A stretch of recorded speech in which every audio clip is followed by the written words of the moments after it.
Here's part 2 of putting 4x4 siding around a older mobile home. As I showed before, you can screw the top 4x4 right into the 2x6 that's on top of the metal trailer steel. So I was able to shoot the screws right through there. So that's attached. Then I came back and I leveled the bottom 4x4 with a bender board. I used bender board cut into strips. It's just so I could level it with the uneven floor or the uneven asphalt parking spot or driveway here. So that's level. So I made the bottom 4x4 level. Now I just come back. I need to fit in the upright 4x4s between the two. That's easy enough. And I just toenail screw them, pre-drilled screws, toenail them top and bottom, or side and side. Down here too. I have 4 screws that are there.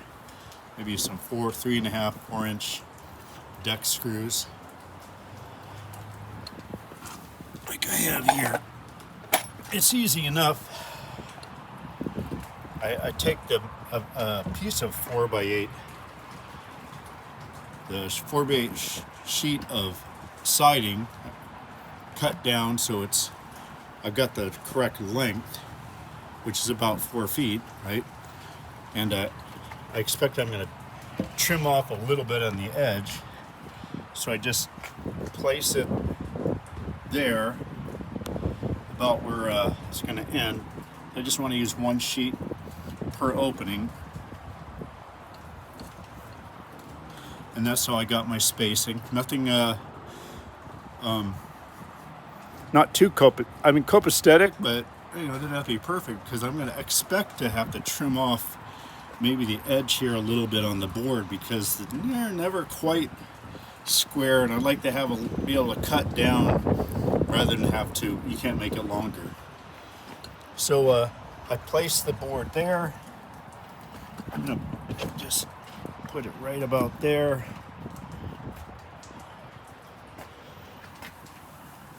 And just mark it where it's about. See, it would end right there. I'm going to go in a little bit, just make a mark, because I can rip this pretty easily with a straight edge and a circular saw. So take that out of the way.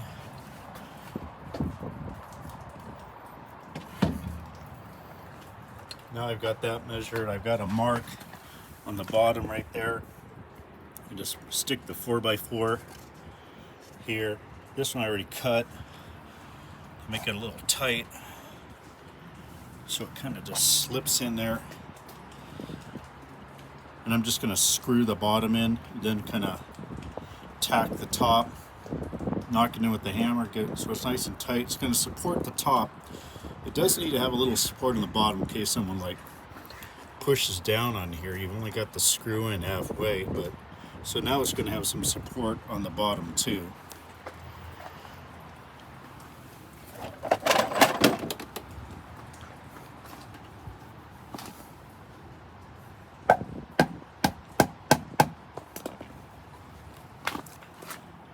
So I've already pre-drilled the hole here, but I'm using again a large bit to so that the screw head doesn't stick out in the way of the siding when I go to slide in the siding, which is going to have some backing. And then I pre-drilled the hole for the screw, which is maybe less than 1/8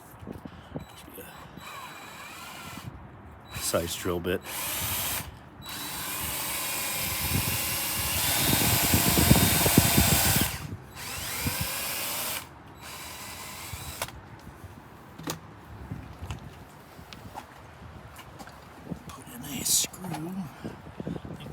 3.5 inch right here.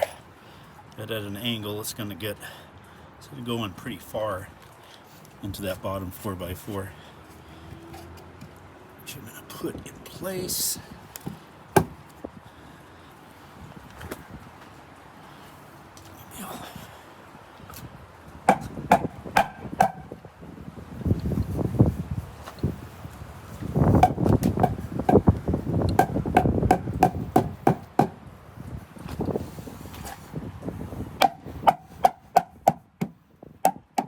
I'm glad it's tight. That's good. I want it to be supporting the board above there. That's for sure. Set it back just a hair for cosmetic purposes.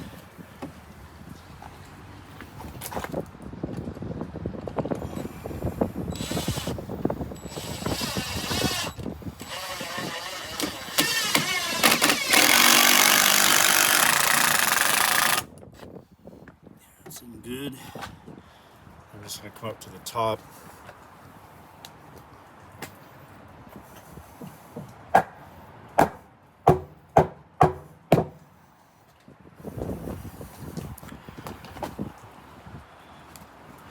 Sticking out a little bit. Oh well. It's probably the sheet metal or something behind there. But I'm going to level it with a maybe a short stick level. Oop, wrong end. And looks like I could come over a little bit.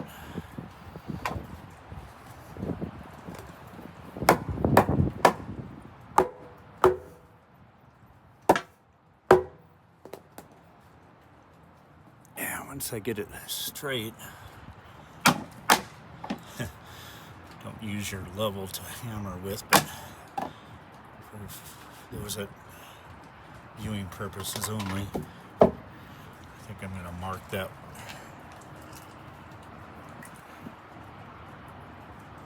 where I want it, and then I'm going to screw it up with the pre-drill holes, and just keep moving along here. After I put that in place, I'm just going to move my piece of siding template over to this, past this one.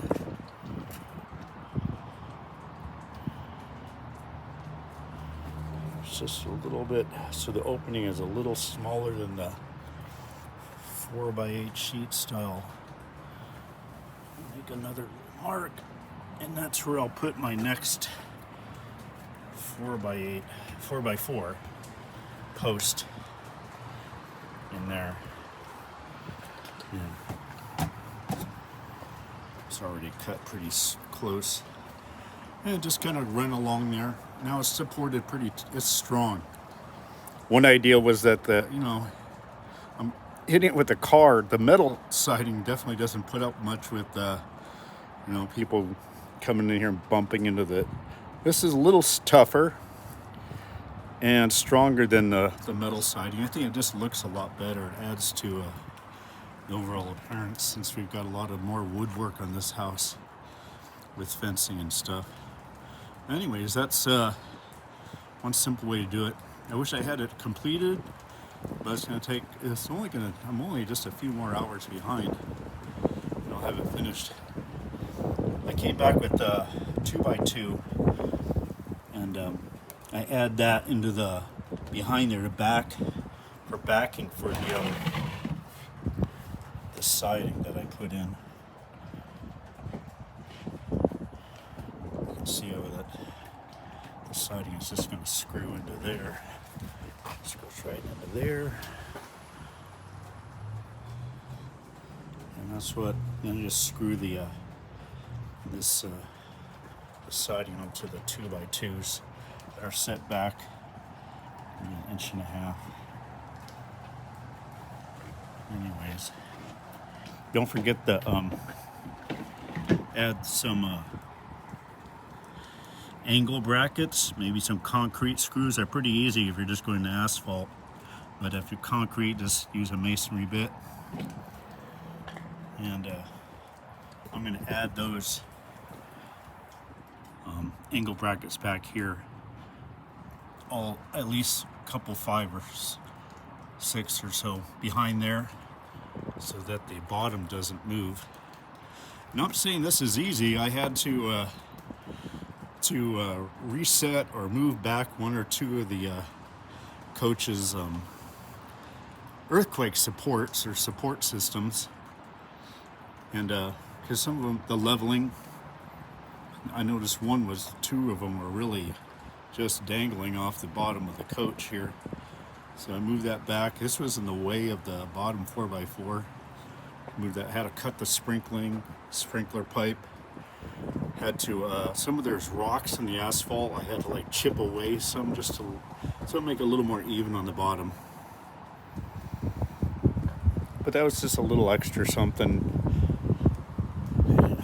There's always gonna be a few little flaws with working outdoors and the asphalt, the level and stuff. But otherwise, this should be pretty easy to finish up. Thanks for watching.